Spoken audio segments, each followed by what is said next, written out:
अस्सलाम वालेकुम दोस्तों। 25 जनवरी 1993 की सुबह अमरीकी रियासत वर्जीनिया के इलाके लैंगली में सेंट्रल इंटेलिजेंस एजेंसी यानी CIA के मरकजी दाखिली गेट के सामने ट्रैफिक सिग्नल पर रेड लाइट जगमगाती है और गाड़ियां रुक जाती हैं। इन गाड़ियों में सवार बेशतर लोग अकेले हैं, मां सिवाय एक जोड़े के जिसकी हाल ही में शादी हुई है। इसी दौरान एक मुसल्ला शख्स गाड़ियों के पीछे से बरामद होता है और फायरिंग शुरू कर देता है। चंद ही लम्हों में CIA के 2 एहलकार हलाक और 3 जख्मी हो जाते हैं। दोस्तों, गाड़ियों में मौजूद 3 खवातीन को खराश तक नहीं आती। हमले के बाद ये शख्स अपनी गाड़ी में सवार होकर फरार हो जाता है। अमेरिका पर 9/11 के हमले से 8 साल कबल सन 1993 में अमेरिका की इंतजामिया पर यह उस वक्त का सबसे बड़ा हमला कहा गया। दोस्तों, मकामी पुलिस और CIA तहकीकात में शामिल हो जाते हैं ताकि पता चलाया जा सके कि यह हमला किसी का ज़ाती फेल था या दहशतगर्दी की मुनज़्ज़म कार्रवाई। तहकीकाती इदारों को जाए वक़ुआ से 10 गोलियों के खौल और बगैर चली गोली मिलती है, जिससे यह नतीजा अखज़ किया गया कि हमला आवर की बंदूक जाम हो चुकी थी, इसलिए एक गोली चल न सकी। हमले में महफूज रहने वाली खवातीन की मदद से हमला आवर का खाका तैयार किया गया और अखबारात में इसकी तशहीर की गई। आम शहरियों से मालूमात के हसूल के लिए एक फ़ोन लाइन वक्फ कर दी गई। जाए वक़ुआ से मिलने वाली गोलियों के खौल से ये मालूम हुआ कि इस हमले में AK-47 यानी कलाशनकोफ इस्तेमाल की गई थी। दोस्तों, इसके साथ साथ फिंगरप्रिंट्स का पता लगाया गया, लेकिन मुलजिम का कोई रिकॉर्ड सरकारी सतह पर दस्तयाब नहीं था। FBI की जानिब से एजेंट ब्रैडली गैरेट को तहकीकात के लिए तैनात किया गया। गैरेट ने रिकॉर्ड तलब किया कि वर्जीनिया और आसपास की रियासतों में एक साल के अंदर कितनी कलाशनकोफ फरोख्त हुई। रिकॉर्ड से मालूम हुआ कि इस अरसे में 1000 के करीब कलाशनकोफ फरोख्त हुई थी, जिनमें से एक कलाशनकोफ हमले से 3 रोज़ कबल खरीदी गई और खरीदार का नाम एमल कांसी था।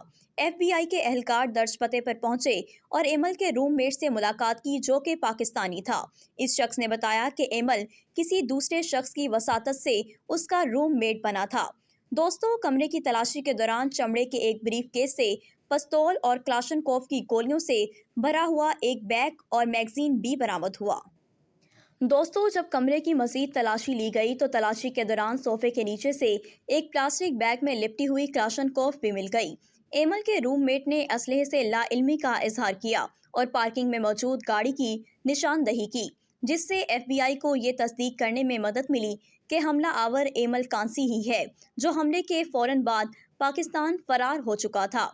दोस्तों, एमल कांसी ने इब्तदाई तालीम ग्रामर स्कूल कोयटा से हासिल की थी, जबकि गवर्नमेंट डिग्री कॉलेज कोयटा से ग्रेजुएशन के बाद बलूचिस्तान यूनिवर्सिटी से इंग्लिश लिटरेचर में मास्टर्स की डिग्री हासिल की थी। एमल कांसी सन 1951 में अमेरिका आ गया। यहाँ उसका एक दोस्त अमेरिका का मुस्तकिल रिहायशी था, जो कि वर्जीनिया में रहता था। एमल ने अमेरिका में सियासी पनाह की भी दरख्वास्त दे रखी थी, लेकिन उसको ये पनाह नहीं मिली थी। दोस्तों, अमेरिका में क़याम के दौरान उसने कुरियर कंपनी समेत मुख्तलिफ नौयत की मुलाजमतें की थी। एमल के रूममेट का कहना था कि वो ज़्यादातर खामोश रहता था, लेकिन जब इराक और फ़लस्तीन वगैरह में मुसलमानों पर हमला देखता तो चिल्लाने लगता। CIA हेडक्वार्टर पर हमले के अगले रोज़ एमल पाकिस्तान वापस आ गया। दोस्तों, उस वक्त के अमरीकी सदर बिल क्लिंटन और वज़ीर ख़ारजा ने ज़ाती तौर पर उस वक्त के सदर पाकिस्तान फ़ारूक लगारी और वज़ीर आज़म नवाज शरीफ से रब्ता करके 15 जून 1997 को एमल कांसी की गिरफ्तारी के ऑपरेशन की मंजूरी हासिल कर ली। इस ऑपरेशन के लिए FBI और CIA की मुश्तरका टीम तश्कील दे दी गई, जिसका सरबराह इस्लामाबाद में चीफ गैरी शेरॉन था और ऑपरेशन की मनसूबाबंदी FBI के ब्रॉड गैरेट ने की। उन्होंने एमल कांसी के ख़ानदान से भी मुलाकात की। लेकिन दोस्तों, एमल पाकिस्तान से अफ़गानिस्तान जा चुका था, जहां कुछ इलाकों में उन दिनों तालिबान की हुकूमत थी। अमरीकी हुकूमत ने एमल कांसी की गिरफ्तारी पर $20 लाख का इनाम मुकर्रर कर दिया। कोयटा में एक मुकामी क्लर्क ने कराची में अमरीकी सफारतखाने के साथ रब्ता किया और बताया कि उसे मालूम है कि एमल इस वक्त कहाँ है। इत्तला दहिंदगान को अमरीकी एजेंटों ने कहा कि इसको पाकिस्तान लाने की कोशिश करे, जहां उसको आसानी के साथ पकड़ा जा सके। दोस्तों, यहाँ आपको ये भी बताती चलूँ कि अमरीकी हुकूमत का पाकिस्तानी हुक्मरानों से मुकमका हो चुका था। CIA station chief regional security अफसर اسٹیٹ ڈپارٹمنٹ اور FBI نے پاکستانی حکومت کے ساتھ بات چیت شروع کر دی۔ ان دنوں پاکستان میں نواز شریف کی حکومت تھی، ساتھ ہی ساتھ ISI سے بھی FBI نے ملاقات کی اور رابطہ کیا، لیکن ISI کو مکمل معلومات فراہم نہیں کی گئی تھی، چونکہ امریکیوں کے پاس ہیلی کاپٹرز اور طیارے موجود تھے اور وہ پاکستان میں کہیں بھی جانے کی صلاحیت رکھتے تھے۔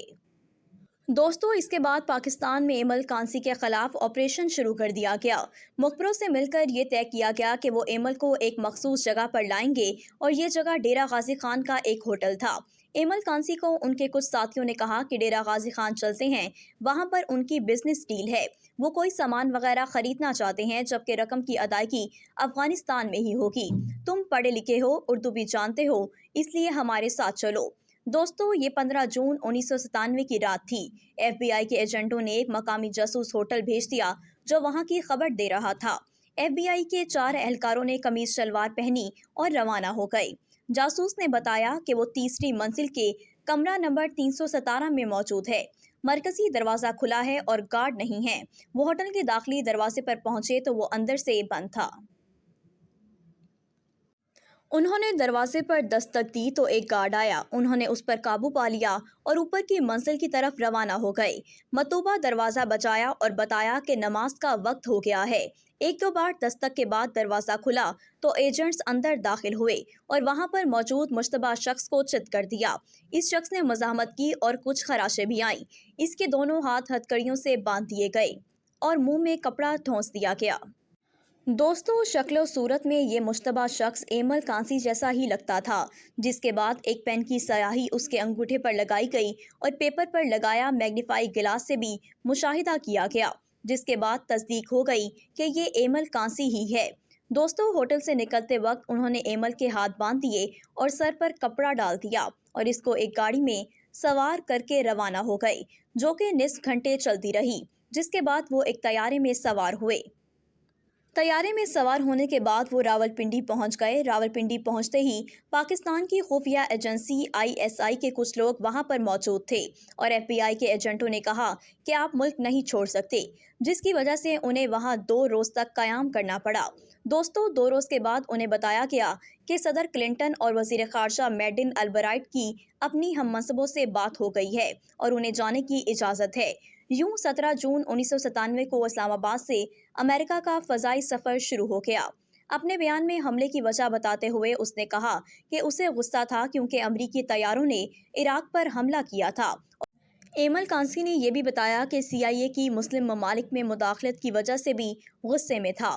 اس کے علاوہ اسے امریکی اتحادیوں کی جانب سے پاکستانیوں کی ہلاکت پر بھی تشویش تھی۔ ایمل نے اپنی تحریری بیان میں تصدیق کی کہ اس نے AK-47 کلاشنکوف اور 150 گولیاں خریدی تھیں۔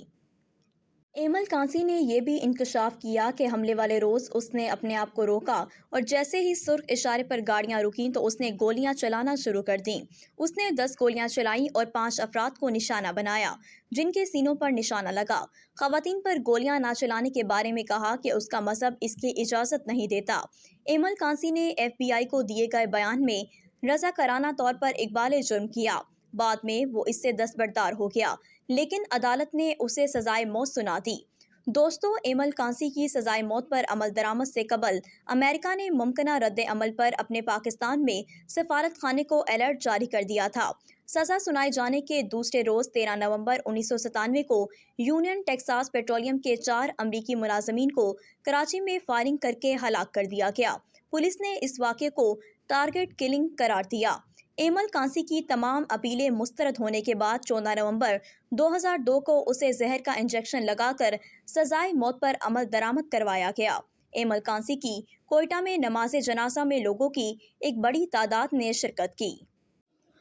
دوستو، ایمل کانسی کی گرفتاری اور امریکہ منتقلی کے خلاف لاہور ہائی کورٹ میں اس وقت بھی ایک درخواست زیر سماعت تھی، جس میں گزارش کی گئی تھی کہ اس وقت کے وزیر اعظم میاں محمد نواز شریف اور پنجاب کے وزیر اعلیٰ شہباز شریف کے خلاف کارروائی کی جائے، جنہوں نے پاکستانی شہری کی گرفتاری میں ساتھ دیا اور غیر قانونی طور پر امریکہ منتقل کرنے میں مدد فراہم کی۔ دوستو، اگر آج کی ویڈیو آپ کو پسند آئی ہے تو ہماری ویڈیو کو لائک کریں، شیئر کریں اور ہمارے چینل کو سبسکرائب کریں۔